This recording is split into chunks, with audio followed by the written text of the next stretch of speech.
Social manner, কোথায় কি করতে হয়, কিভাবে কি করতে হয় আমরা এগুলো জানি না।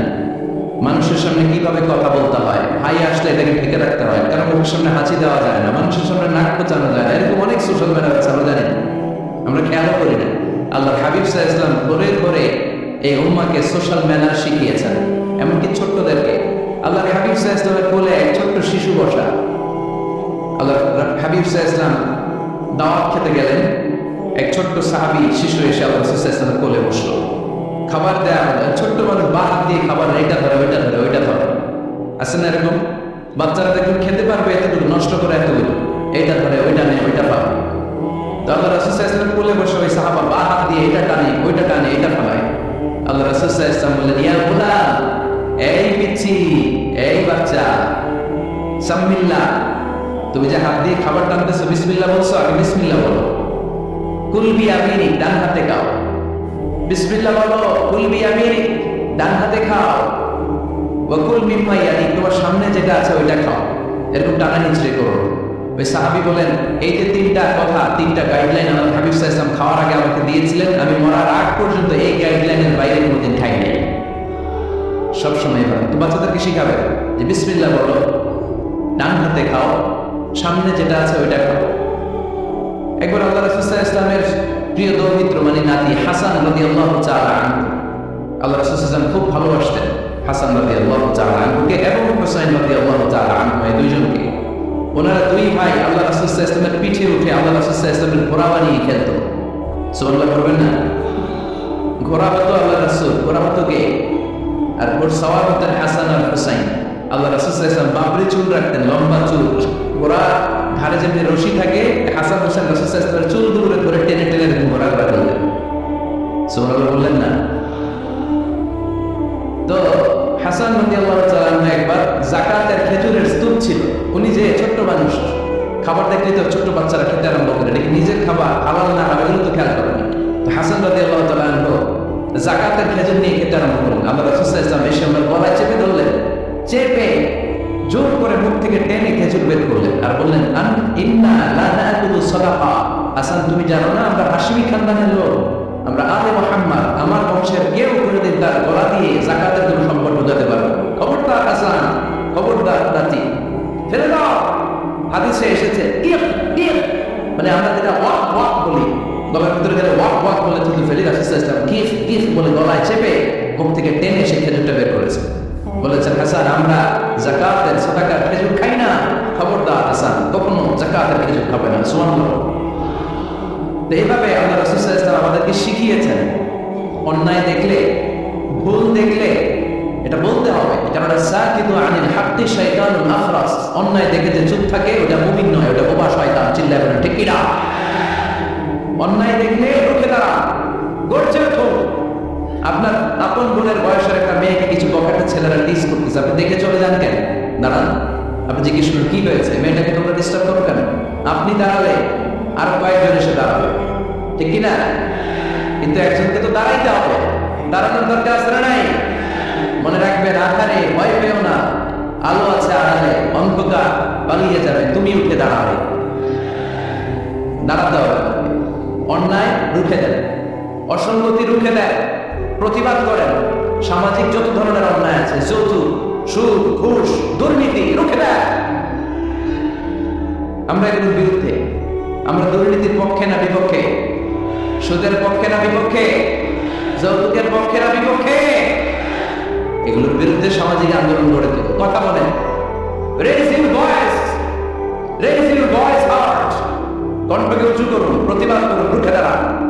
আপনি দাঁড়ালে সোজা থাকবে বাংলাদেশ, আপনি বসে গেলে পথ হারাবে বাংলাদেশ। এজন্য সামাজিক অন্যায়কে রুখে দিতে হবে। আল্লাহর হাবিব সাল্লাল্লাহু আলাইহি ওয়াসাল্লাম যত জায়গায় সামাজিক অসঙ্গতি দেখেছেন ধরে ধরে ঠিক করেছেন, কারণ ভুল নাম দেখলে তিনি চেঞ্জ করে দিতেন। মক্কা থেকে মদিনায় যখন আল্লাহ রাসূল সাল্লাল্লাহু আলাইহি ওয়াসাল্লাম গেলেন, মদিনার আগের নাম ছিল ইয়াসরিব। মদিনার আগের নাম কি ছিল? ইয়াসরিব। ইয়াসরিব শব্দের অর্থ to take revenge from someone, প্রতিশোধ নেয়া।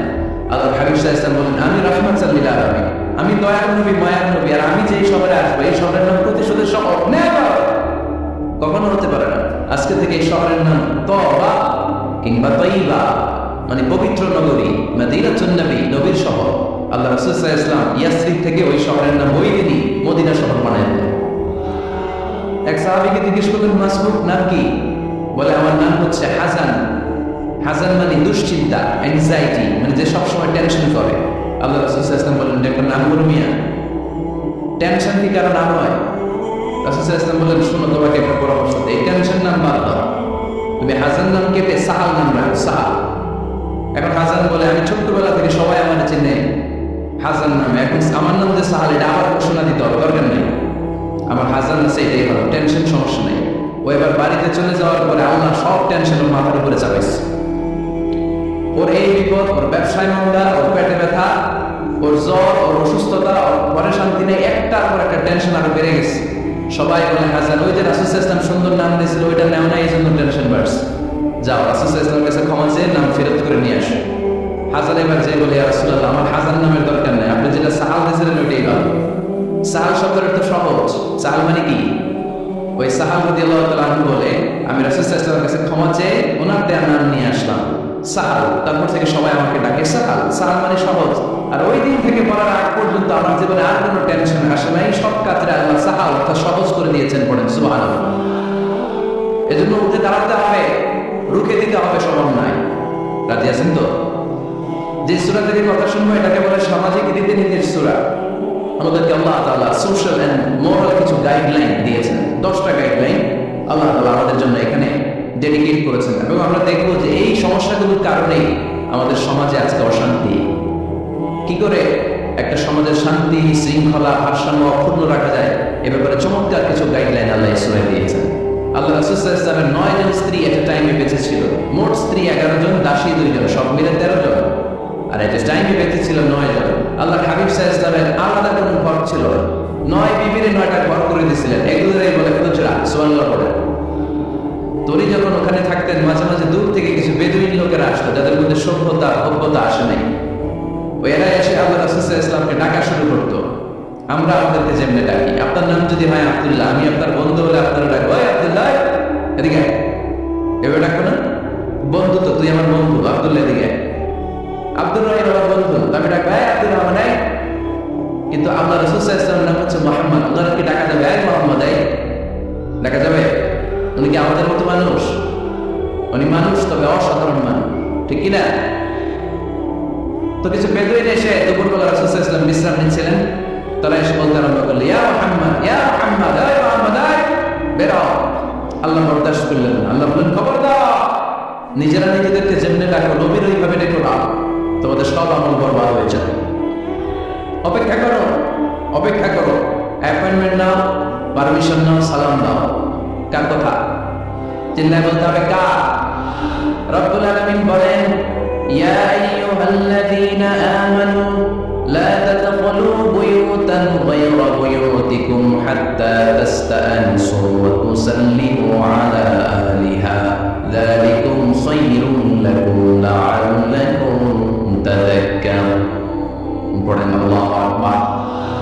আল্লাহ বলেন, অবিশ্বাসীরা শোনো শোনো, তোমাদের ঘর ছাড়া অন্য কারো ঘরে যদি যাও, অপরিচিত কারো বাসায় যদি যাও, যাওয়ার আগে অনুমতি নাও আর সালাম নাও। দেখেন সমাজ পরিবর্তনের ওয়াজ, অনুমতি নিতে হবে, সালাম দিতে হবে, পারমিশন নিয়ে যাবেন, অ্যাপয়েন্টমেন্ট নিয়ে যাবেন। অনেকে এমপির বাসায় যেয়ে ভিড় করে, এমপিরে পায় না, রাগ থাকে, আরে আসছি, এমপি হয়েছে তো কি হয়েছে, পাওয়া যায় না সময় মতো। এমপিরও কাজ আছে না নাই? উনি তো আপনাদের জন্যই কাজ করেন, যে মিটিং গুলো করে আপনাদের জন্য, এই নির্বাচনী এলাকার জন্য করে, এগুলো বুঝতে হবে। অনেক ব্যস্ত মানুষ হুজুরের বাসায় যে, এই হুজুর নামে না, এখন এতক্ষণ ধরে বসে আছি, 2 কাপ চা দিয়ে বসে রাখছে আমাদেরকে, এরকম অভিযোগ আসে না নাই? কিন্তু হুজুরও মানুষ, হুজুরের ঘুমানো লাগে, হুজুরের গোসল করা লাগে, হুজুরের বিশ্রাম লাগে, হুজুরের ফ্যামিলি আছে, হুজুরও অসুস্থ হয়, হুজুর রোবট না, ঠিক কিনা? এগুলো একটু বোঝার চেষ্টা করবেন, একটু আমলে নেবেন। এই জন্য সুন্নাহ হচ্ছে কারোর সাথে দেখা করার আগে অনুমতি নিয়ে যাওয়া। মোবাইল থাকলে, ভাই বিকেলে একটু আসতে চাই, উনি যদি বলে হ্যাঁ আসেন যাবেন, তাহলে 1 নম্বর সুন্নাহ অ্যাপয়েন্টমেন্ট নেওয়া। 2 নম্বর সুন্নাহ যে সালাম দেওয়া, অনুমতি চাওয়া। কারণ ঘরে হুট করে দরজায় ধাক্কা মেরে ঢুকা যাবে, আগে কি দিবেন? আওয়াজ করে বলেন, আগে কি দিবেন? সালাম। তারপর আপনার নাম বলবেন। কি বলবেন? আল্লাহর হাবিব সাল্লাল্লাহু আলাইহি ওয়াসাল্লাম ঘরে বসা এক সাহাবী এসে দরজার মধ্যে কাড়া নাড়লেন। আল্লাহর হাবিব সাল্লাল্লাহু আলাইহি ওয়াসাল্লাম বললেন, মান দা, কে দরজায় কাড়া নাড়ে? সাহাবী বললেন, আনা, আমি। বিষ্ণু বললেন, মান আনতা, তুমি কে? সাহাবী কয়, আনা আনা। আর কবি আমি। রাসূল সাল্লাল্লাহু আলাইহি ওয়াসাল্লাম, কিসের আনা আনা? নাম বলো মিয়া। আনা কান্না তুমি কারিহা। রাসূল সাল্লাল্লাহু আলাইহি ওয়াসাল্লাম ওর কথাটা রিপিট করলেন। রাসূল সাল্লাল্লাহু আলাইহি ওয়াসাল্লাম জিজ্ঞেস করলেন, কে? বলে আমি। আরে তুমি কে? সাহাবী বলে, হুজুর আমি। আল্লাহ রাসূল বলে, আমি। এটা কোনো নাম হইলো? নাম বলো। আল্লাহ রাসূল সাল্লাল্লাহু আলাইহি ওয়াসাল্লাম রেগে গিয়ে দুইবার বললেন, আমি। তা আমি বললেন না, আবার নামটা বললেন। আমি কোনো নাম হইলো? তো সাহাবী বললেন, আমি। রাসূল সাল্লাল্লাহু আলাইহি ওয়াসাল্লাম বললেন, না, আমি তোমার নাম না, তোমার নাম বলবে। তাহলে কারোর সাথে দেখা করতে গেলে প্রথম কাজ হচ্ছে অ্যাপয়েন্টমেন্ট নেওয়া, 2 নাম্বার অনুমতি চাওয়া, দরজায় নক করে সালাম দেওয়া, আর নাম বলা। রাজি আছেন? অনুমতি ছাড়া কারো ঘরে ঢুকবে না। এটা কি আপনাদের মনে থাকবে? এক সাহাবী বললেন, ইয়া রাসূলুল্লাহ, ইয়া হাবিবাল্লাহ, আমার ঘরে কেউ নাই, শুধু আমি থাকি আর আমার আম্মা থাকে। আস্তাদিনু আলা উম্মি, আমার মায়ের ঘরে যেতেও কি আমার অনুমতি লাগবে নাকি? আল্লাহর হাবিব বললেন, তুহিব্বু আন তারাহা উরিয়ানা, তুমি কি চাও নাকি তোমার মাকে তুমি উলঙ্গ দেখবে? সাহাবী বললেন, না, কশিন কালো আমার মারে আমি উলঙ্গ দেখতে চাই না। আল্লাহর হাবিব সাল্লাল্লাহু আলাইহি ওয়াসাল্লাম বললেন, ইদা ইস্তাদিন আলাইহা, তাহলে তোমার মার ঘরে ঢোকার আগে অনুমতি নিয়ে ঢুকবা। মায়ের ঘরে ঢোকার আগে অনুমতি নিয়ে ঢুকবা। সাহাবী বলে, আনা ফাতিমা। রাসূল সাল্লাল্লাহু আলাইহি ওয়াসাল্লাম, আমি ছাড়া ওনার কেউ নাই, আমি তো ওনার খেদমত করি, আমার মার ঘরে ঢোকার আগে অনুমতি নেওয়া লাগবে? আল্লাহ রাসূল সাল্লাল্লাহু আলাইহি ওয়াসাল্লাম বললেন, হ্যাঁ, তোমার মায়ের ঘরে ঢোকার আগে অনুমতি নেওয়া লাগবে। তাহলে মার ঘরে ঢোকার আগে যদি অনুমতি লাগে, বোনের ঘরে ঢোকার আগে তোর অনুমতির দরকার নেই? হ্যাঁ? ভাইয়ের ঘরে, ভাবের ঘরে ঢুকবে? হ্যাঁ? অনুমতি নিয়ে ঢুকবেন না? খবরদার, কারো ঘরে ঢোকার আগে অনুমতি নিয়ে ঢুকবো আমরা। হুট করে আমরা অনেক সময় ঢুকে পড়ি। সে হয়তো বিশ্রাম নিচ্ছে, অল্প কাপড় পরে শোয়া, বা বিছানায় এমন ভাবে পড়ে আছে, ওই অবস্থায় সে কারোর সাথে দেখা করতে চাচ্ছে না। ওই অবস্থায় হুট করে ঢোকা যাবে? নক করে সালাম দেন, নাম বলেন, পারমিশন চান। এই সময়ের মধ্যে সে নিজেকে গুছিয়ে প্রিপেয়ার হবে, আপনার সামনে আসার উপযোগী করে নেবে নিজেকে, ঠিক কি না? দিস ইজ ইসলাম। আওয়াজ করে বলেন, দিস ইজ ইসলাম। এটাই ইসলাম।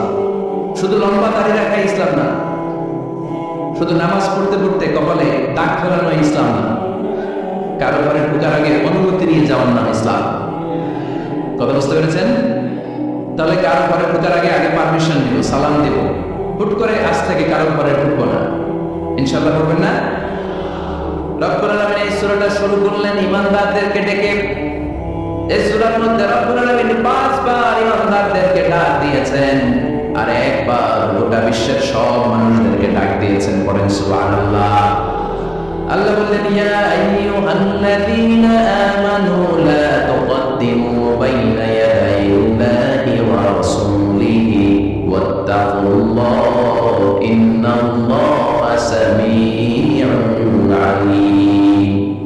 আল্লাহ বললেন, অবিশ্বাসীরা শোনো, প্রথম গাইডলাইন, এই সমাজে যদি শান্তি চাও, সমাজটাকে যদি সুন্দর বানাতে চাও, আল্লাহ রাসূলের বিধানের উপরে কোনো কথা বলো না। আল্লাহ রাসূল যেই বিধান দিয়েছেন ওই বিধানটাই ফাইনাল। আল্লাহ রাসূল যা বলছে ওইটা ফাইনাল, না আমার যা মন চায় ওইটা ফাইনাল? কারটা ফাইনাল?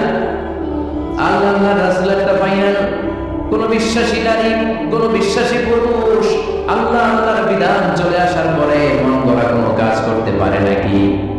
মুমিন নারী পুরুষ সব সময় ওই বিধান পালন করে যেই বিধানটা আমাদের জন্য ফরজ করেছে কে? আল্লাহ রাসূল যা বলেছে এটাই ফাইনাল। খবরদার, আল্লাহ রাসূলের দেয়া কোনো বিধানকে টপকে যাও না। Don't try to be over smart, বেশি স্মার্ট হতে যাও না। যতটুকু ইসলাম দিয়েছে ওইটার মধ্যেই থাকো। ইসলামের চেয়ে বেশি স্মার্ট কোনো কিছু হতে পারে? ইসলামের চাইতে কোনো কিছু বেশি মডার্ন হতে পারে? আল্লাহর দেয়া, আল্লাহ রাসূলের দেয়া কোনো আইনের চেয়ে কোনো স্মার্ট আইন পৃথিবীবাসী বানাতে পারে? এজন্য আল্লাহ বললেন, ওয়া কানা লিমুমিনিন ওয়া লা মুমিনাতিন ইযা কাদাল্লাহু ওয়া রাসূলুহু আমরান আন ইয়াকুনা লাহুমুল খিয়ারাতু মিন আমরিহিম। আল্লাহ রাসূলের বিধান যখন জানা হয়ে যায়, কোনো মুমিন বান্দা বান্দি তাদের আর নিজেদের পক্ষ থেকে কোনো অপশন থাকে না, কোনো চয়েস নেই। আমার আল্লাহ বলেছে 5 ওয়াক্ত নামাজ জামাতের সাথে পড়ো, এর উপর আমাদের কোনো কথা আছে নাকি? আল্লাহ নারীদেরকে বললেন হিজাব পরে রাস্তায় বের হও, এর উপরে কোনো কথা আছে নাকি? আল্লাহ বললেন সমাজের ফিনান্সিয়াল ট্রানজাকশন গুলো ব্যবসার মাধ্যমে হবে, কোনো সুদের কারবার চলবে না, এর উপরে মুমিনদের কোনো কথা আছে নাকি? আল্লাহ রাসূল যেটা বলছে ওইটাই ফাইনাল, ওইটাই সবচেয়ে শ্রেষ্ঠ। খেয়াল রাখবেন, এর চেয়ে বেশি শ্রেষ্ঠ হতে পারে? এক সাহাবী বললেন আমি সারা রাত তাহাজ্জুদ করবো, ঘুমাবো না। এক সাহাবী বলল আমি আর স্ত্রীদের কাছে যাব না। আরেক সাহাবী বলল সারা বছর আমি রোজা রাখবো, আমি কোনোদিন রোজা ভাঙবো না। আল্লাহ রাসূল সাল্লাল্লাহু আলাইহি ওয়াসাল্লাম রেগে গেলেন, কারণ আল্লাহ রাসূল সাল্লাল্লাহু আলাইহি ওয়াসাল্লাম এগুলো শিখিয়েছেন আমাদেরকে। সারা রাত তাহাজ্জুদ এগুলো শিখিয়েছে, সারা বছর রোজা শিখিয়েছে, স্ত্রীদের থেকে আলাদা দূরে দূরে থাকা এগুলো শিখিয়েছে। রাসূল সাল্লাল্লাহু আলাইহি ওয়াসাল্লাম রেগে গেলেন। দেখেন what a check and balance, ইসলাম কতটা ভারসাম্যপূর্ণ জীবন ব্যবস্থা। আল্লাহ রাসূল সাল্লাল্লাহু আলাইহি ওয়াসাল্লাম ডেকে বলেন কার এত সাহস যে বলেছে সারা রাত তাহাজ্জুদ করবে? কই, আমি নবী তো সারা রাত তাহাজ্জুদ করি না, আমি নবী তো তাহাজ্জুদ করি আবার ঘুমাই, তা আমি ঘুমাইয়া আল্লাহ এত বড় প্রিয় বান্দা হতে পারে, তোমার সমস্যা কোথায়? আমি নবী হয়ে 11 জন স্ত্রীর সাথে মেলামেশা করতে পারি, তোমার বেশতে সমস্যা কোথায়? আমি নবী রোজা রাখি, আবার মাঝে মাঝে রোজা রাখি না, দিনের বেলা খাই, এভাবে মানতে তোমার সমস্যা কোথায়? এমনি লা আখশাকুম লিল্লাহি ওয়া আত্তাকুম লাহু, আমি নবী সবার চাইতে বেশি আল্লাহর চিনি, আমার নবীর চাইতে আল্লাহর বেশি কেউ চিনে? আরে নবী তো আমাদেরকে আল্লাহকে চিনিয়ে দিয়েছে, চিল্লায় বলে ঠিক কিনা? আমার নবীর চাইতে কেউ বেশি বুজুর্গ হতে পারবে না, আমার রাসূলের চাইতে কেউ বেশি আল্লাহ হতে পারবে? তার মানে রাসূল যতটুকু শিখিয়েছে অতটুকুই শ্রেষ্ঠ। এটা টপকিয়ে এটার উপর দিয়ে অ্যাডভান্স হয়ে সামনে যাওয়া যাবে? বেশি বোঝা যাবে না, খবরদার। রাসূল যেটা শিখিয়েছেন অতটুকুর মধ্যে থাকতে হবে, তাহলে কল্যাণ আর বরকত দিবে কে? মাগরিবের ফরজ নামাজ কয় রাকাত? কয় রাকাত? তো কেউ যদি বলে আমি অনেক বড় আল্লাহর ওলি, আমি 5 রাকাত করবো, সওয়াব বেশি জন্য, হ্যাঁ কি কয় হবে? 5 রাকাত তো সেজদা কয়েকটা বেশি আছে এর মধ্যে, রুকু কয়েকটা বেশি, কষ্টও বেশি, হবে? কথা কয় না হবে? রমাদানের 30 দিন রোজা রাখা ফরজ, আপনি যদি বলেন না রমজানে না রেখে আমি শাবান, যুলকাদ, যুলহাজ 3 মাস করা 90 দিন রেখে বেশি রাখবো, হবে? হবে, কারণ বেশি বুঝছে। কারণ কি? আল্লাহ রাসূলের চাইতে বেশি বোঝা যাবে, আল্লাহ রাসূলের চাইতে বেশি বুজুর্গ সাজা যাবে। খবরদার, never be advance from Allah and his রাসূল। আল্লাহ এবং আল্লাহ রাসূলের চাইতে আমরা অ্যাডভান্স হব না। আল্লাহ আল্লাহ রাসূল যা দিয়েছেন ওইটাই ফাইনাল। ওইটা কি ফাইনাল? আওয়াজ করে বলেন ওইটা কি? তাহলে সামাজিক সুখ সম্প্রীতির প্রধান মাধ্যম হচ্ছে আল্লাহ আল্লাহ রাসূল যা বলেছে এটাই আমরা মানব, এর উপর আমরা কোনো কথা বলতে চাই? এরপর আল্লাহ ঈমানদারদেরকে আবার ডাক দিলেন, বললেন ইয়া আইয়ুহাল্লাযীনা আমানু লা তারফা'উ আসওয়াতাকুম ফাওকা সাওতিন নবী। ও বিশ্বাসীরা খবরদার, আমার নবীর কণ্ঠের চাইতে তোমাদের কণ্ঠ বড় করো না। ঘোষণাটা কার? কারণ সাহাবারা আল্লাহ রাসূল সাল্লাল্লাহু আলাইহি ওয়াসাল্লামের জাতীয় এরকম ঘিরে বসে থাকতো। এজন্য সাহাবাদেরকে উদ্দেশ্য করে আল্লাহ বললেন আমার নবীর গলার সাউন্ড যতটুকু তোমাদের সাউন্ড থাকে অতটুকু বা অতটুকুর চেয়ে কম, এর চেয়ে বড় হওয়া যাবে তাহলে বেয়াদবি হয়ে যাবে। তাহলে কি হয়ে যাবে? বনু তামিম গোত্রের নেতা কে হবে? আল্লাহর হাবিব সাল্লাল্লাহু আলাইহি ওয়াসাল্লাম পরামর্শ করছিলেন। আবু বকর রাদিয়াল্লাহু তাআলা আনহু বললেন আমার মনে হয় এই লোকটা হলে ভালো হয়। ওমর ফারুক বলেন না, উনি না, আমার মতে এই লোকটা হলে ভালো। সাইয়েদনা আবু বকর বললেন আরে না ওমর, তুমি বুঝো না, আমি যার কথা বলেছি সে হলে সবচেয়ে ভালো, তার মধ্যে নেতৃত্বের গুণ আছে। সাইয়েদনা ওমর ফারুক বলেন না, আপনি বুঝেন না, আপনার আমি ভালো বলছি, আমি যারে বলেছি সেই হবে নেতা। তর্ক আছে না নাই?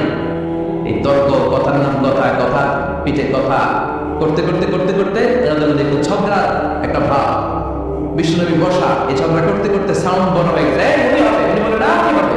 বিশ্বনবীর কণ্ঠের চাইতে কণ্ঠ উঁচু হয়ে গেল, আর শুধু উপর থেকে একটা ধমক দিলেন কে?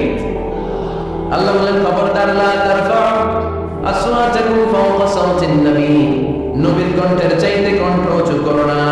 ওয়ালা তাজহারু লাহু বিল কওলি কাজাহরি বা'দিকুম লিবা'দ আন তাহবাতা আমালুকুম ওয়া আনতুম লা তাশউরুন। নবীর কণ্ঠের চাইতে তোমাদের কণ্ঠ যদি উঁচু হয়ে যায়, তোমাদের সব নেক আমলগুলো আমি আল্লাহ বাতিল করে দেব।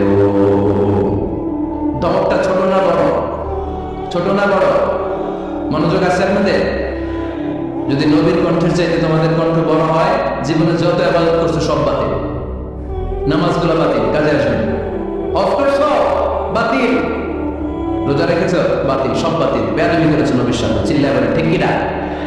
নবীর কণ্ঠের চাইতে নিচু হতে হবে। এই আয়াত আসার পরে সাহাবারা এমন ভয় পেলেন, এবার নবীর কাছেই কেউ আসে না। সুবহানাল্লাহ বলবেন না? ভয়ে আসে না, ভয়ে না জানি আমার কণ্ঠ আবার নবীর কণ্ঠের থেকে উঁচু হয়ে যায়।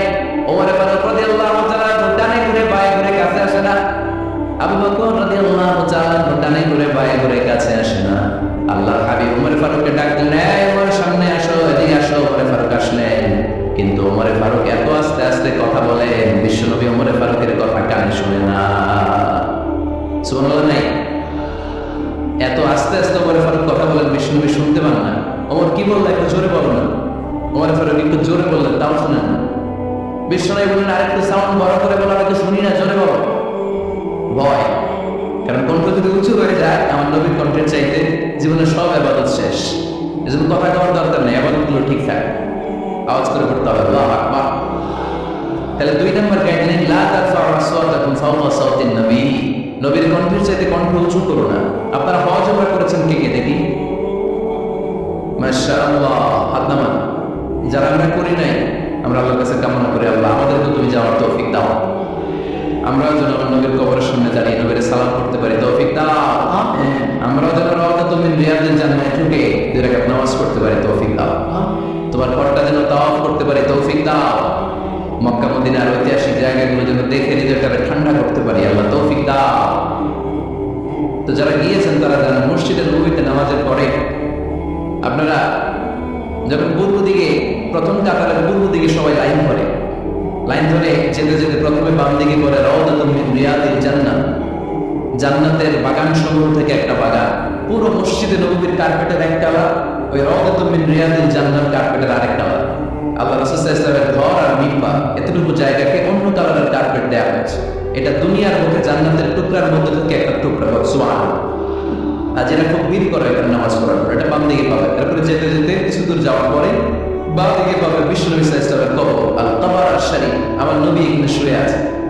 যেই নবীর কথা আজীবন ওয়াজে শুনলেন, যেই নবীর নামাজের তাশাহুদে বসে সালাত ও সালাম পড়ে শোনা, যেই নবীর জন্য দেহের তাজা রক্ত আমরা বিলিয়ে দিতে রাজি, ওই নবীর কবরের সামনে যেয়ে যখন দাঁড়াবে আর ভাববে আমার আর নবীর থেকে ব্যবধান 5-6 হাত, এখানে আমার নবী শুয়ে আছে, এখানে আমি, আপনি কি ধৈর্য ধারণ করতে পারবেন? কথা বলেন, নিজেকে সামনে রাখতে পারবেন? আমার নবীর কোন উম্মত প্রথম যখন উমরা করতে যায়, হজ করতে যায়, নবীর কবরের সামনে দাঁড়িয়ে নিজেকে সামনে রাখতে পারে না, চিৎকার দিয়ে কান্না আসে, চোখ দিয়ে ধা ধা করে অশ্রু ঝরে। যেই নবীর ভালোবাসা আমার হৃদয়ের মধ্যখানে, আমার নবী নাকি শোয়া আছে এই জায়গায় আমার নবী শোয়া, সহ্য হয় না, বুক ফেটে চিৎকার আসে, কিন্তু চিৎকার দেয়া যায় না। কারণ যে আয়াতের তাফসীর আপনাদেরকে শোনাচ্ছি, এই আয়াতটা বিষ্ণুবীর কবরের উপরে লেখা, লা তারফাউ আসওয়াতাকুম ফাওকা সাওতিন নবী। তুমি নবীর দরবারে এসেছো, এখানে বড় গলায় আওয়াজ করে কোনো কথা বলা যাবে না, চিল্লায় বলেন ঠিক কি না? এই আয়াতটা আজও লেখা নবীর কবরের উপর, লা তারফাউ আসওয়াতাকুম ফাওকা সাওতিন নবী। এটা নবীর দরবার, এখানে চিৎকার চেঁচামেচি করে বিরোধ করা যাবে, লাফালাফি করা যাবে না, ভদ্রভাবে আন্তরিকতার সাথে বিনয়ের সাথে নবীর সালাম দিতে হবে। সুবহানাল্লাহ। আল্লাহ রাসূল সাল্লাল্লাহু আলাইহি ওয়াসাল্লাম আমাদের থেকে বিদায় নিলেন, কিন্তু এই আয়াতের হুকুম আজও আছে না নাই? অনুরূপভাবে যারা আমাদের উস্তাদ, মা বাবা, আধ্যাত্মিক নেতা, ধর্মীয় গুরু, ইসলামী আন্দোলনের নেতা, তাদের সামনে উচ্চবাচ্য করে আওয়াজ করা যাবে, তাদের সাথে ভদ্র ভাষায় কথা বলার দরকার আছে না নাই? তাহলে 2টা গাইডলাইন আমরা পেলাম। প্রথম গাইডলাইন হচ্ছে আল্লাহ রাসূল যা বলেছে এটাই ফাইনাল, এটাই কি? কথা বোঝা নাই? আল্লাহ রাসূল যা দিয়েছে সেটা কি ফাইনাল। আর 2 নম্বর হচ্ছে নবীর কণ্ঠের চাইতে কণ্ঠ উঁচু করা যাবে? যাবে। 3 নম্বরে আল্লাহ মুমিনদেরকে আবার ডাক দিলেন, বললেন ইয়া আইয়ুহাল্লাযীনা আমানু ইন জাআকুম ফাসিকুম বিনাবাইন ফাতাবায়ান। কেউ যদি তোমাদের কাছে কোনো সংবাদ নিয়ে আসে, সংবাদটা বিশ্বাস করার আগে যাচাই করে নাও। আদেশটা কার? জোরে বলেন। আমরা কিছু শুনলেই বিশ্বাস করি, এরকম আছে না নাই? যা শুনলে তাই বিশ্বাস করে, এরকম করা যাবে?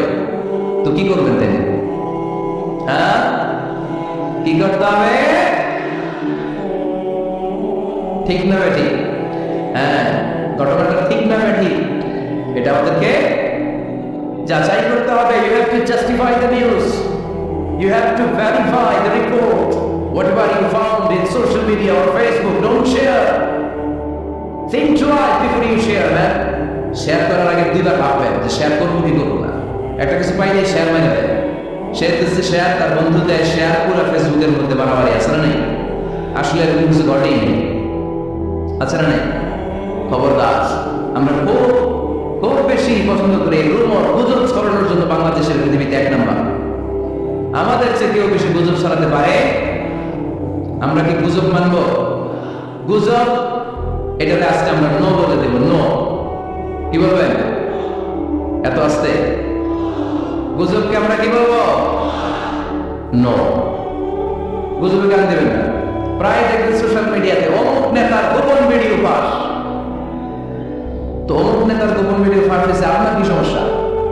আপনার এত ভালো লাগে কেন? আপনার ভিডিও তো কয়েকদিন পরে ফাঁস হবে, তখন আপনি কি করবেন? এই সমস্ত আজে বাজে কাজে যাবেন। অমুক নেতার কি ফাঁস হয়েছে, কি গোপন ভিডিও, কি স্ক্যান্ডাল, এগুলো নিয়ে কখন মুমিনদের মাথা ব্যথা থাকতে পারে? মুমিন চাইলে যে কোনো জিনিস শেয়ার দিতে পারে না। আপনি লা ইলাহা পড়েছেন, এই লা ইলাহা যেন তেন কোনো বাণী নয়। এই লা ইলাহার ঘোষণা দিয়ে যে মুমিন হয়, তার হাতগুলো আল্লাহর কাছে একেবারে সারেন্ডার, তার জিহ্বাটা সারেন্ডার, তার চোখগুলো সারেন্ডার, তার কানগুলো সারেন্ডার। সে চাইলেই মন যা চায় তা করতে পারে না, ঠিক কি না? আপনার কান দিয়ে যা শুনতে পাচ্ছে শুনতে পারবেন, ঠিক কি না? ফাবিআইয়ি আলাইহি রাব্বিকুমা তুকাযযিবান। আমার কোন নিয়ামতকে তোমরা অস্বীকার করবে? এই আয়াতটা সবার মুখস্থ আছে না নাই?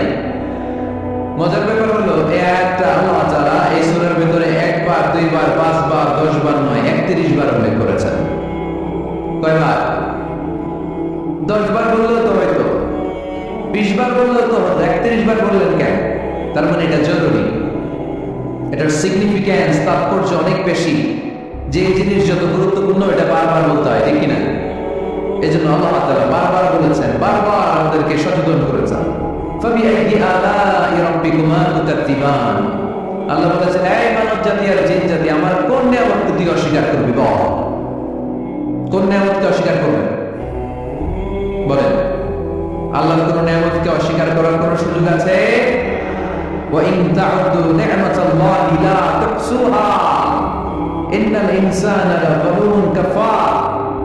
যদি আমার নিয়ামতগুলো গুনতে শুরু করে দাও, গুনতে গুনতে তোমার জীবন শেষ হয়ে যাবে, হায়াত ফুরিয়ে যাবে। আমি আল্লাহর নিয়ামত গুনে কশিনকালেও তোমরা শেষ করতে পারবে? সাগরের জল যদি কালি হয়ে যায়, গাছের পাতা যদি খাতা হয়ে যায়, সাগরের জল নামক কালি দিয়ে গাছের পাতা নামক খাতার উপরে যদি আল্লাহর প্রশংসা লিখতে শুরু করে দেন, আল্লাহ বলে গাছের পাতাও ফুরিয়ে যাবে, সাগরের জলও ফুরিয়ে যাবে, কিন্তু আমার প্রশংসা করে তোমরা শেষ করতে পারবে না। এজন্য আল্লাহর প্রশংসা করতে হবে বেশি বেশি নাকি কম কম? কম কম না বেশি বেশি?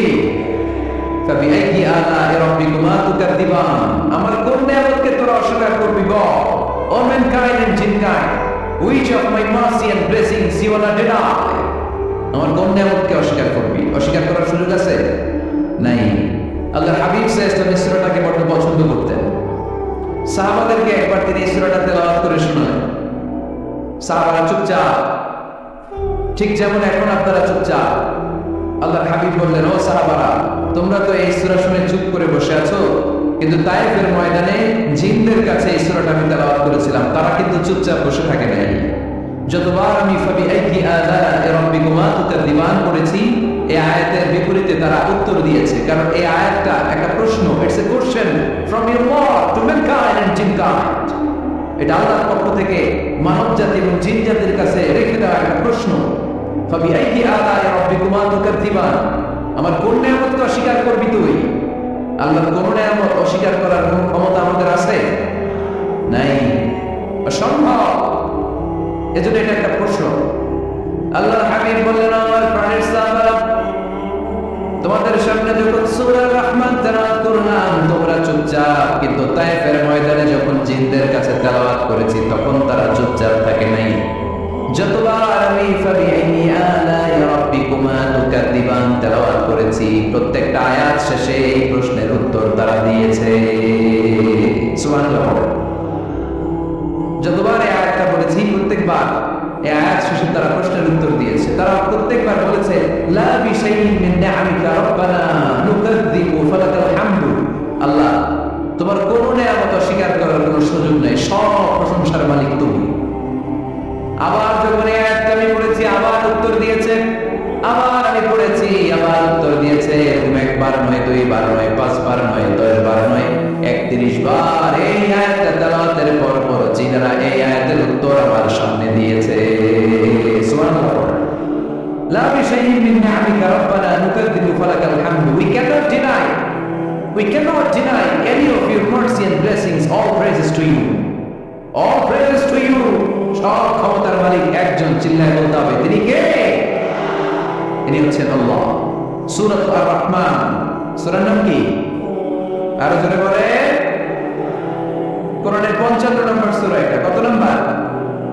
আয়াত আছে 78টা। কয়টা? সূরাটা মাক্কি সূরা। কি সূরা? এবার প্রশ্ন করে উত্তর দেন। এই সূরাটা কোরআনের কততম সূরা? 55। আয়াত কয়টা? 78টা। মাক্কি না মাদানী? মাশাআল্লাহ, এই তো আপনারা উত্তর করতে পেরেছেন। এই সূরাটার একটা চমৎকার নাম আছে। বাইহাকী শরীফে আল্লাহর হাবিব সাল্লাল্লাহু আলাইহি ওয়াসাল্লাম ইরশাদ করেন, ইন্না লিকুল্লি শাইইন আরুস ওয়া আরুসুল কুরআনি সূরাতু আর-রহমান। আল্লাহর হাবিব বলেন সবার জন্য একজন নববধূ আছে, কোরআনেরও একটা নববধূ আছে। কোরআনের নববধূর নাম হচ্ছে সূরা আর-রহমান। আওয়াজ করে সুবহানাল্লাহ বলতে পারলেন না? নববধূ বুঝেন তো? হ্যাঁ, নতুন বউ। নববধূ মানে কি? আল্লাহর হাবিব বললেন ইন্না লিকুল্লি শাইইন আরুস ওয়া আরুসুল কুরআনি সূরাতু আর-রহমান। সবার জন্য একটা নববধূ আছে, কোরআনেরও একটা নববধূ আছে। কোরআনের নববধূর নাম সূরা আর-রহমান। নববধূ যেমনি বাসর রাতে হাতে পায়ে আলতা মেখে, বেনারসি শাড়ি পরে, লিপস্টিক দিয়ে, কোপায় ফুল দিয়ে, জুয়েলারি পরে, অর্নামেন্টস পরে, মেকআপ করে, পার্লারিং করে তার স্বামীর জন্য ওই রাতে সে নিজেকে উজাড় করে সাজায়, ঠিক কিনা? ঠিক তেমনি আল্লাহ তাআলা এই দুনিয়াতে আমাদেরকে কি কি নিয়ামত দিয়েছেন, আবার কি কি নিয়ামত জান্নাতে গেলে দিবেন, তার সব কিছু বর্ণনা করে এই সূরাটাকে তিনি উজাড় করে সাজিয়েছেন। সূরাটার নাম কি? আর যারা বলেন কিনা? আর-রহমান। একটা দুর্বল বর্ণনায় এসেছে, দুর্বল বর্ণনায় যে আল্লাহ তাআলা, স্বয়ং আল্লাহ তাআলা জান্নাতে জান্নাতীদেরকে এই সূরা আর-রহমানটা নিজ কণ্ঠে তেলাওয়াত করে শোনাবেন। আমরা আল্লাহর কণ্ঠে তেলাওয়াত শুনতে চাই কি চাই না? আল্লাহর তেলাওয়াত কি আমাদের মতো তেলাওয়াত? আল্লাহ দেখতে কি আমাদের মতো? লাইসা কামিসলিহি শাইই। তার মতো কেউ নাই। তার মতো কেউ আছে? তার মতো কেউ নাই। তিনি তার মতো। তিনি কার মতো? তিনি যার মতো। লাইসা কামিসলিহি শাইই। জান্নাতীরা যখন জান্নাতে ঢুকবে, আল্লাহ তাআলা প্রশ্ন করবেন, ও জান্নাতীরা, এই কোরআনে যত নাজ নেয়ামতের বর্ণনা দিয়েছিলাম তার সবগুলো কি তোমরা পাই টু পাই বুঝে পেয়েছো? জান্নাতীরা বলবে পেয়েছি। হঠাৎ এক জান্নাতি হাত তুলে বলবে, আল্লাহ একটা জিনিস তো পাই নাই। সবাই বলে পাইছে, তুমি পাও নাই। কি পাও নাই? কয় আমনেরই তো পাই নাই। সুবহানাল্লাহ বলবেন না? আপনাকেই তো পাই নাই। সব দেখলাম, সব খাইলাম, সব দেখলাম, কিন্তু আপনারা তো দেখলাম না। আল্লাহ তাআলা তখন বিশাল জান্নাতের এই কনফারেন্স রুমে সবাইকে বসিয়ে আল্লাহর দিদার মানুষকে দেখাবেন। আল্লাহ তাআলা তার গোপন সৌন্দর্যকে সেদিন জান্নাতীদের সামনে প্রকাশ করে দিবেন। আল্লাহর হাবিব বসবেন ওই কনফারেন্স রুমে সবার সামনে। আল্লাহর হাবিবের পেছনে বসবে অন্যান্য নবীরা, তারপরে শুহাদা, সালিহিন, আউলিয়া সবাই বসবে। ওই জান্নাতের কনফারেন্স রুমে আমরাও যেন বসার জায়গা পাই, আল্লাহ তুমি তৌফিক দিয়ে দিও। আল্লাহ তাআলা অনেকগুলো নূরের পর্দার পেছন থেকে নূরের ঝলকানি মারবে। ওই ঝলকানি এক মুহূর্তের জন্য দিবে। এক মুহূর্ত। কয় মুহূর্ত? 70,000 নূরের পর্দার কথা বলা হয়। এই বর্ণনাটাও দুর্বল। পর্দা আছে কিন্তু কয় হাজার জানে কে? আল্লাহ। ওই পর্দা সরিয়ে আল্লাহ তাআলা সৌন্দর্যের বা নূরের ঝলকানির এক আলোক ছোটা জান্নাতীদের সামনে তুলে ধরবেন এক মুহূর্তের জন্য। কয় মুহূর্ত? আলোক ছোটা দিয়ে আবার নাই, আবার সরাই ফেলবেন। ওই এক মুহূর্ত দেখে জান্নাতীরা পাগল হয়ে যাবে, অপলক নেত্রে তাকিয়ে থাকবে। এইভাবে চোখের পলক ফেলবে না, চোখ মেলে তাকিয়ে আছে, কিন্তু সামনে কিন্তু আল্লাহর নূর আর নাই, কারণ ওইটা আসছিল কয় মুহূর্তের জন্য, এক মুহূর্ত পরে নাই। কিন্তু কি যে দেখলাম, কত সত্য, কোটি কোটি বছরের অপলক নেত্রে জান্নাতীরা তাকিয়ে থাকবে। ইন্নাল্লাহা জামিলুন ইউহিব্বুল জামাল, আল্লাহ নিজে সুন্দর, সৌন্দর্যকে পছন্দ করেন। আল্লাহর চাইতে সুন্দর কিছু হতে পারে? চিল্লায় বলেন পারে? পৃথিবী সুন্দর, মানুষ সুন্দর, আসমান সুন্দর, জমিন সুন্দর, সুন্দরে সুন্দরে পান্না, জানি না কত সুন্দর তুমি আল্লাহ, জানি না কত সুন্দর তুমি আল্লাহ। সুবহানাল্লাহ পড়ে। আল্লাহ তাআলা তার সৌন্দর্যকে সেদিন জান্নাতীদের সামনে তুলে ধরলেন। এই সূরাটা নাজিলের একটা ব্যাকগ্রাউন্ড আছে। আল্লাহর হাবিব সাল্লাল্লাহু আলাইহি সাল্লাম মক্কার জমিনে কাফিরদেরকে দাওয়াত দিতে লাগলেন, আল্লাহর ইবাদত করো, আল্লাহর জিকির করো, আল্লাহর প্রশংসা করো। এরকম দাওয়াত দিতে দিতে কিছুদিন পরে বিষ্ণু ইসলাম বলতে শুরু করলেন, রহমানের ইবাদত করো, রহমানের জিকির করো, রহমানের পায়ে সিজদায় লুটিয়ে পড়ো। তখন কাফেররা প্রশ্ন শুরু করে দিল, মুহাম্মদ এতদিন বলতে আল্লাহ, এখন কইতেছো রহমানের কথা, আসলে কোনটা? আল্লাহরে তো আমরা চিনি, রহমানরে তো আমরা চিনি না। আল্লাহর দাওয়াত দিচ্ছ, আল্লাহর গুণগান গাইছো, আল্লাহকে আমরা চিনি জানি, কিন্তু রহমানটা আবার কে? সে আবার কবে আসলো, কোত্থেকে আসলো, কবে থেকে আছে, কতদিন থাকবে? রহমানরে তো আমরা চিনি না, ওরা রহমান চিনে না। এজন্য আল্লাহ তাআলা রহমানকে চিনায় দেওয়ার জন্য আর রহমান নামে একটা সূরা নাযিল করে দিলেন। وَإِذَا قِيلَ لَهُمُ اسْجُدُوا لِلرَّحْمَنِ قَالُوا وَمَا الرَّحْمَنُ, যখন তাদেরকে বিশ্বনবী বললেন রহমানের পায়ে সিজদা দাও, রহমানের জন্য সিজদায় লুটিয়ে পড়ো, ক্বালু আমার রহমান, তারা বলল রহমানটা আবার কে? রহমান কে? আল্লাহ চিনি, রহমানকে তো চিনি না। এখন রহমানকে এটা চিনানোর দরকার আছে না নাই? রহমানকে এটা চিনানোর জন্য আল্লাহ তাআলা রহমান নামে কোরআনে একটা সূরা নাযিল করলেন। চিল্লায়ে পড়েন আল্লাহু আকবার। কাফেরদেরকে জানানোর জন্য রব্বুল আলামিন সূরা আর-রহমান নাযিল করলেন আর বললেন, আবুর রহমান আল্লামাল কুরআন খালাকাল ইনসান আল্লামাহুল বায়ান, দয়াময় রহমান শেখালেন কোরআন, বানালেন ইনসান, শেখালেন বায়ান। দয়াময় রহমান শেখালেন কোরআন, বানালেন ইনসান, শেখালেন বায়ান। দয়াময় রহমান শেখালেন কোরআন, বানালেন ইনসান, শেখালেন বায়ান। দয়াময় রহমান শেখালেন কোরআন, বানালেন ইনসান, শেখালেন বায়ান। আল্লাহু আকবার। আল্লাহ বলেন রহমানকে চিনো না? আর রহমান আল্লামাল কুরআন খালাকাল ইনসান আল্লামাহুল বায়ান। আমি বললাম রহমান, আমি দয়াময়, আমি মেহেরবান, আমার দয়ার কোনো শেষ নাই, আমার মায়ার কোনো শেষ নাই। আমার দয়া ভালোবাসা ছাড়া এই পৃথিবীতে কোনো কিছু হওয়া সম্ভব? ওয়াসিআত রাহমাতি কুল্লা শাই, সব জায়গায় আমার আল্লাহর রহমত আছে না নাই? আল্লাহর রহমত ছাড়া এক ফোঁটা বৃষ্টি আকাশ থেকে জমিনে ঝরে, আল্লাহর রহমত ছাড়া একটা গাছের পাতা মাটিতে পড়ে, আল্লাহর রহমত ছাড়া একটা শ্বাস আমরা ভেতরে ঢুকাতে পারি, আল্লাহর রহমত ছাড়া পৃথিবীতে কিচ্ছু সম্ভব না। চিল্লায় বলেন ঠিক কি না? আমার আল্লাহর দয়া ভালোবাসা যে কত বেশি আমরা জানি না, আমরা জানি না। আরশের বুকে আল্লাহ বিশাল সাইনবোর্ডে লিখে রেখেছেন, সাবাকাত রাহমাতি গাদাবি, সাবাকাত রাহমাতি গাদাবি। এর মানে হচ্ছে আমার রাগের উপরে আমার দয়া বিজয় লাভ করেছে। সাবাকাত রাহমাতি গাদাবি, আমার রাগও আছে, আল্লাহর রাগ আছে না? আমার দয়াও আছে, আল্লাহর দয়া আছে না? আল্লাহ বললেন আমার রাগও আছে, আবার আমার দয়াও আছে, তবে জেনে রেখো আমার রাগের চেয়ে দয়া বেশি। আল্লাহর কোনটা বেশি? দয়া বেশি। আমাদের পাপ অন্যায় যত বড় হোক, মনে রাখবেন আল্লাহর দয়া তার চাইতেও বড়। নাকি ছোট? আপনি যত বড় পাপ করেন না কেন, আমাদের জন্য আল্লাহর পক্ষ থেকে দয়া আছে না নাই? বনি ইসরাইলের এক লোক সিরিয়াল কিলার ছিল, খালি মার্ডার করতো, সিরিয়াল মার্ডার, 1টা 2টা 3টা 10টা 5টা করতে করতে করতে করতে 99টা মার্ডার করেছে। কয়টা?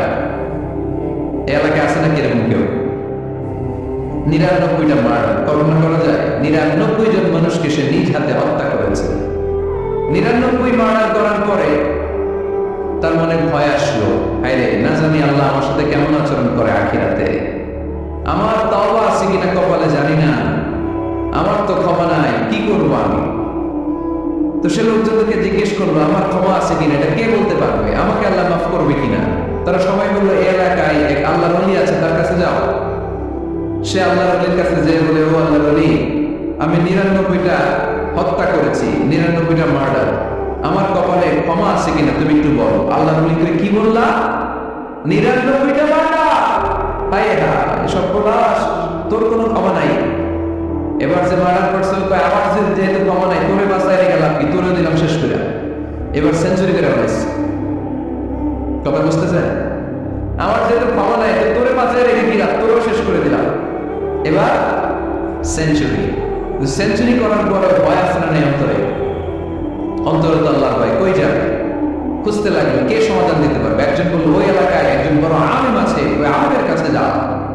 সে আলেমের কাছে যেয়ে বলে, আলেম, আমি 99টা হত্যা করেছি, এখন আমার বড্ড ভয় হয়, আল্লাহ আমারে মাফ করবে কিনা, তুমি একটু আমারে বলো। আলেম বলে, তোমার গুনাহ যত বড়ই হোক, আমার আল্লাহর দয়া তার চাইতেও বড়। তুমি কি পাপ করেছো, কি অন্যায় করেছো? তুমি জানো না আমার রব কত প্রেমের রব, তিনি কত দয়ালু, তিনি ভালোবাসার আধার, তিনি করুণার আধার। তোমার পাপ অন্যায় যদি হয় খালের পানির সমান, বিলের পানির সমান, আমার আল্লাহর দয়া সাগরের পানির সমান। তোমার পাপ আর অন্যায় যদি হয় পাহাড়ের সমান, আমার আল্লাহর ভালোবাসা দয়া হচ্ছে আকাশের সমান। তুমি যদি তওবার মতো তওবা করতে পারো, ক্ষমার মতো ক্ষমা চাইতে পারো, চোখের পানি ছেড়ে, চোখের পানির বড় দাম, চোখের পানির মধ্যে বিশাল কারিশমা, এটা আল্লাহ খুব পছন্দ করে। 2 ফোঁটা পানি আল্লাহ পছন্দ করে, জিহাদের ময়দানে শহীদের গা বেয়ে ঝরে পড়া রক্তের ফোঁটা, 2 হচ্ছে অনুতপ্ত বান্দার চোখের পানির ফোঁটা। বান্দা যখন অনুতপ্ত হয়ে চোখের পানি ছেড়ে কাঁদে, তার চোখের পানি চোখ বেয়ে নাকের ডগা বেয়ে মাটিতে পড়ার আগেই ওই অনুতপ্ত বান্দার সব গুনাহ আল্লাহ মাফ করে দেয়। সে জিজ্ঞেস করলো আমার ক্ষমা আছে কিনা? আলেম বলে আছে, ক্ষমা আছে। তওবার মতো তওবা করো, তওবাতান নাসুহা, তওবার মতো তওবা করলে আল্লাহ ঠিকই মাফ করবে। সে এতটাই অনুতপ্ত হলো, এতটাই সে আল্লাহর কাছে ক্ষমা চাইতে শুরু করলো। আলেম পরামর্শ দিলে, তুমি যে এলাকায় থাকো এলাকাটা ভালো না, এলাকাটা ছাড়ো, এখানে সব ডাকাতদের এলাকা, তুমি একটা ভালো এলাকায় যাও, ওখানে যে তওবা করে ভালো মানুষ হয়ে যাও। সে নিয়ত করে কাপড় চোপড় গুছিয়ে ভালো এলাকায় যাবে, ঘর থেকে বের হওয়ার সাথে সাথেই মালাকুল মউত চলে আসছে, তার রূহ কবজ করে ফেলছে। এখন রূহকে নিয়ে যাবে, ফাজাত মালাইকাতুর রাহমা ওয়া মালাইকাতুল আযাব, রহমতের ফেরেশতারাও আসছে, আযাবের ফেরেশতারাও আসছে। রহমতের ফেরেশতারা বলে না না, সে তওবার নিয়ত করেছে, যদিও তওবা করতে পারে নাই, যদিও ভালো এলাকায় যেতে পারে নাই, তওবার নিয়ত করেছে, অনুতপ্ত হয়েছে, ক্ষমা চাওয়ার চিন্তা করেছে, আমরা তার রূহ নিয়ে ইল্লিনে রেখে দেব। আযাবের ফেরেশতারা বলে না না, 99টা হত্যা করার পরে আরো একটা হত্যা করে সেঞ্চুরি করেছে, এখনো তো ভালোভাবে তওবা করতে পারে নাই, তার রূহটা নিয়ে আমরা সিজ্জিনের ভেতরে ঢুকায় দেব। 2 দল ফেরেশতারা মারামারি, এখন আমরা নিব, এখন আমরা নিব, ঝগড়া আসরা নাই। আল্লাহ বললেন রাখো রাখো, ঝগড়ার দরকার নেই, এক কাজ করো, যেখানে মারা গিয়েছে ওইখান থেকে ফিতা দিয়ে মাপতে শুরু করো। ভালো এলাকাটা যদি কাছে হয় জান্নাতের ফেরেশতারা নেবে, খারাপ এলাকা যদি কাছে হয় জাহান্নামের ফেরেশতারা নেবে। খারাপ এলাকা তো একেবারেই কাছে, ঘর থেকে বের হওয়ার সাথে সাথে মৃত্যু হয়েছে, আর ভালো এলাকা তো অনেক দূর। আল্লাহ জামিনদারে আদেশ দিলেন, জামিন, এই অনুতপ্ত বান্দার জন্য তুই ভালো এলাকাটা কাছে চলে আয়, ভালো এলাকাটার জামিনটা তুই সংকুচিত হয়ে যা, যদিও ঘর থেকে বের হয়েছে একেবারে কাছে, খারাপ এলাকা হাজার হাজার মাইল দূরে চলে যা। ফিতা দিয়ে মাপ দিয়ে দেখে সর্বনাশ, ভালো এলাকাটা তো একেবারেই কাছে, খারাপ এলাকাটা অনেক দূরে। আল্লাহর ফয়সালা অনুযায়ী রহমতের ফেরেশতারা তার রূহকে নিয়ে জান্নাতের ভিতরে ঢুকিয়ে দিয়েছে। 99টা হত্যা করার পরে আরো একটা হত্যা করে সেঞ্চুরি, 100টা খুন করছে। আপনি কয়টা করছেন? আমি কয়টা করছি? তো 100টা খুন করে যদি ও মাফ পেতে পারে আল্লাহর কাছ থেকে, আমরা কি ক্ষমা পেতে পারি না? ওর বাবার কাছে আমাদের বাপ কি? কয়টা কয়েক নামাজ ছাড়ছেন আপনি? কয়টা মিথ্যা কথা বলছেন? কতবার ঘুষ খাইছেন? কত টাকা সুদে লাগাইছেন? কত অন্যায় করছেন? কত জুলুম করেছেন? মনে রাখবেন, আপনার পাপ, আপনার অন্যায়, আপনার জুলুম যত বড় হোক না কেন, আমার আল্লাহর দয়া তার চাইতেও বড়। এজন্য আল্লাহ নিজের পরিচয় দিয়ে বললেন, আর-রাহমানু আল্লামাল কুরআন খালাকাল ইনসান ওয়া আল্লামাহুল বায়ান। আমি রহমান, আমি দয়ার সাগর। আমি কি? আল্লাহ তুমি দয়ার সাগর, রহমানুর রহিম। তোমার দয়াই পূর্ণ আমার সারানিশিদিন। তোমার দয়াই পূর্ণ আমার সারানিশিদিন। আলহামদুলিল্লাহ পড়ো। তাহলে বুঝতে পারলাম আমার আল্লাহর দয়ার কোনো শেষ আছে? চিল্লায় বলতে হবে আছে। কয়শো টুকরা? সবাই শুনতেছেন? কষ্ট হচ্ছে তো উত্তর দিচ্ছেন না যে? কত টুকরা করলেন? 100। 100 টুকরা করে 99 টুকরা দয়া ভালোবাসা আল্লাহ তাআলা নিজের কাছে রেখে দিলেন, আর 1 টুকরা দয়া আর ভালোবাসা আল্লাহ তাআলা গোটা বিশ্বের সবার মাঝে ভাগ করে দিলেন। আমরা সবাই মিলে পাইছি কয় টুকরা ভালোবাসা? উনি রেখে দিয়েছেন কয় টুকরা? ওই 1 টুকরার কিছু অংশ আমিও তো পাইছি, তাই না? আপনি পেয়েছেন, আমরা সবাই পেয়েছি, গোটা বিশ্বের সবাই, আদম আলাইহিস সালাম থেকে শুরু করে কিয়ামত পর্যন্ত যারা আসবে, এসেছিল এবং এখন আছে, সবাই মিলে কয় টুকরা? ওনার কাছে কয় টুকরা? কিন্তু এই 1 টুকরা যে আমরা সবাই ভাগে চোখে পাইলাম, আমাদের ভালোবাসার নমুনা দেখছেন? একজন আর একজনের ভালোবেসে বলে আত্মহত্যা করে ফেলে, আছে না নাই? আছে না? সালমান শাহ মারা গেছে, এই দেশের কয়েকটা মেয়ে গলায় রশি দিয়ে আত্মহত্যা করছে, শুনছেন? সেলিব্রিটির কি হয়েছে? ছাদ থেকে লাফ দিয়ে পরে মাথা ফাটায় গেছে। ভালোবাসা আছে না নাই? যারে ভালোবাসা তার না বাবার ছেলেরা হাতের মধ্যে কেটে কেটে লাগে, শরীর পুরো এগুলো নাই, আলহামদুলিল্লাহ। হ্যাঁ, প্লাস দিয়ে লাগে, প্লাস। ধরেন আব্দুল্লাহ প্লাস শামিমা, তো এ প্লাস এস, রক্ত দিয়ে লাগে, রক্ত। আমি অবাক হই, নিডেল, সুই দিয়ে কেটে কেটে লেখে আব্দুল্লাহ এ প্লাস শামিমার এস। কি ভালোবাসা! 1 ভাগ ভালোবাসার ছিটে ফোটা সবাই মিলে পাইছে। এটা ঠেলা যদি এরকম হয়, তাহলে যিনি 99 ভাগ ভালোবাসা রেখে দিয়েছে তার ভালোবাসা বেশি না কম? দেখেন, ছোট্ট বাচ্চাটা রাতে খেতে চায়, মা যদি বলে খাও, বলে না, খাবো না। আব্বু অফিস থেকে আসুক, আব্বুর কোলে বসে বসে আব্বু আর আমি একসাথে খাবো। এই ছোট্ট বাচ্চারা কিছু বোঝে না, কিন্তু তারপর তার বাবার জন্য ভালোবাসা তার হৃদয়ে ঢুকাই দিছে কে? আপনাদের এলাকায় মুরগি পাবেন না আপনারা? মুরগি যখন বাচ্চা নিয়ে হাঁটে, দেখবেন মুরগি ছাড়া ধরা যায় না। ধরতে গেলে মা মুরগিটা কি করে? কামড় দিতে আসে। এই ছোট্ট বাচ্চাগুলোর জন্য মা মুরগিটা হৃদয়ের ভিতরে ভালোবাসা ঢুকাই দিল কে? আমি পত্রিকাতে এমনও দেখেছি, বন্যায় এক মা পানি খেতে খেতে খেতে খেতে খেতে খেতে মরে গিয়েছে, কিন্তু শিশুটাকে একটা বালতির মধ্যে চাপিয়ে মাথায় তুলে ধরে রেখেছে। মা পানি খেতে খেতে নিজের জীবনকে বিলিয়ে দিয়েছে, কিন্তু বাচ্চাটা মরে নাই। বাচ্চার জন্য কি ভালোবাসা! এই ছোট্ট বাচ্চার জন্য মায়ের হৃদয়ে জান স্যাক্রিফাইসের মধ্যে ভালোবাসা ঢুকাই দিল কে? আমাদের প্রতিদিনই ভালোবাসা, সকালে ভালোবাসা, বিকেলে ভালোবাসা, সন্ধ্যায় ভালোবাসা, শীতকালে ভালোবাসা, গ্রীষ্মকালে ভালোবাসা। আমাদের ইসলামে শুধু ভালোবাসাবাসী, ঠিক কিনা? রাসূল আমার ভালোবাসা, রাসূল আমার ভালোবাসা, রাসূল আমার প্রেম বিরহের মূল আলোচনা, রাসূল আমার কাজে কর্মের অনুপ্রেরণা। চিল্লায় পড়েন আল্লাহু আকবার। আমাদের ভালোবাসার কোনো কমতি আছে? 24 ঘন্টা আমাদের ভালোবাসা আছে না নেই? 365 দিন আমাদের ভালোবাসা আছে না নাই? এই জন্য আলাদা করে আমাদের কোনো দিন লাগে না, বিশ্ব ভালোবাসা দিন দিবস দরকার হয় না।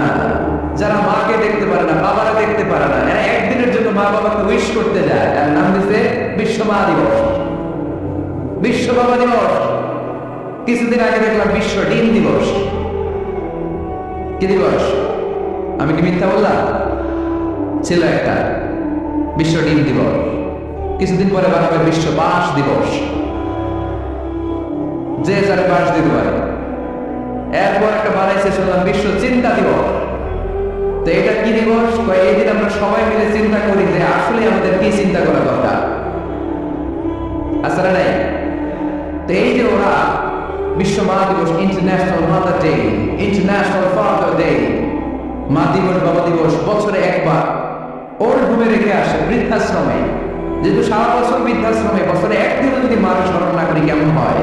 তো একদিনে মা দিবসে মারে একটা কার্ড দিয়ে উইশ করে আসে, কিছু টাকা দিয়ে আসে। ওদের তো মা বাবার প্রতি দয়া নাই, শ্রদ্ধা নাই, ভালোবাসা নাই। এজন্য হঠাৎ করে ওদের দিবস পালন করা লাগে। আমাদের 24 ঘন্টা 365 দিনই ভালোবাসা, তাই এই দিবস দিবসের আমাদের দরকার নাই। চিন্তা করেন ঠিক না? জন্মের পর থেকেই তোমাদের ভালোবাসা, মৃত্যু পর্যন্ত ভালোবাসা, আমৃত্যু ভালোবাসা। এজন্য বিশ্ব ভালোবাসা দিবস। এটা ইসলাম কখনো সাপোর্ট করে না। ভালোবাসার কেন্দ্রবিন্দু একজন, চিল্লায় বলতে হবে তিনি কে? 100 টুকরা করে আমাদেরকে দিয়েছেন কয় টুকরা? উনি রেখেছেন কয় টুকরা? দেখেন, এক টুকরা ঠেলায় বিশ্ব ভালোবাসা দিবস আমরা পালন করি। ভালোবাসার গান, ভালোবাসার নাটক, ভালোবাসার ফিল্ম, ভালোবাসার কবিতা, অভাব নাই। কত ভালোবাসার স্টোরি আপনারা জানেন, এত ভালোবাসা। কিন্তু সবাই মিলে ভালোবাসার এক অংশ আমরা ভাগে চোখে পেয়েছি। এক অংশের নমুনা যদি এমন হয়, 99 টুকরা ভালোবাসা যিনি রেখে দিয়েছেন নিজের মধ্যে, তার ভালোবাসা বেশি না কম? চিল্লায় বলেন বেশি না কম? এজন্য আমরা আল্লাহর ভালোবাসার ভিখারি, আমরা আল্লাহ তাআলার রহমতের ভিখারি। আল্লাহর রহমত ছাড়া কেউ কোনোদিন জান্নাতে যেতে পারবে? কোনোদিন নিজের আমল নিয়ে বড়াই করবেন না। আপনারা কি ভাবেন যে আপনার আমল দিয়ে আপনি জান্নাতে যাবেন? শরীয়তপুরের আজকের এই প্যান্ডেলে যারা বসে আছেন, কার এরকম ভরসা আছে যে হুজুর আমি এত আমল করেছি, আমার আমলের বদৌলতে আমি জান্নাতে ঢুকব? কে কে আছেন দেখি? আল্লাহর ওলি আছে? এরকম কোন আল্লাহর ওলি? হ্যাঁ আছে? নাই। আল্লাহর হাবিব বললেন, আল্লাহর রহমত ছাড়া, ভালোবাসা ছাড়া কেউ কোনোদিন জান্নাতে ঢুকতে পারবে? আম্মা জান আয়েশা বললেন, ইয়া রাসূলুল্লাহ আপনিও না? আল্লাহর হাবিব বললেন, না আমিও না, তবে আল্লাহর রহমত আর দয়া সেদিন আমাকে ঘিরে রাখবে। মান নুকিশা উযিবা, যার হিসাব আল্লাহ সেদিন চাইবেন সে ধরা খেয়ে যাবে। সব সময় আল্লাহর কাছে এই দোয়াটার জন্য আমরা করি, আল্লাহ কিয়ামতের দিন তুমি আমার হিসাব নিও না, আল্লাহ তুমি আমার বিচার বসিও না, আল্লাহ তুমি দয়া করে আমাকে মাফ করে দিও। আল্লাহ যার বিচার করবে ও জাহান্নামে যাবে, আর যার বিচার করবেন না সে জান্নাতে যাবে। আল্লাহ যদি বিচার করে আর পাই টু পাই হিসাব নেয়, নামাজ পড়লি না কেন, রোজা রাখলি না কেন, মিথ্যা বললি কেন, হাতে ভেজাল দিলি কেন, মাসে ফরমালিন দিলি কেন, যৌতুক খাইলি কেন, ঘুষ খাইলি কেন, উল্টা পাল্টা করলি কেন, জিনা করলি কেন, একটার পর একটা প্রশ্ন বানে যদি সেই ভয়ঙ্কর দিনে আল্লাহ আমাদেরকে জর্জরিত করে, আমাদের কোনো উত্তর আছে? সেদিন আমাদের বাঁচার কোনো উপায় আছে?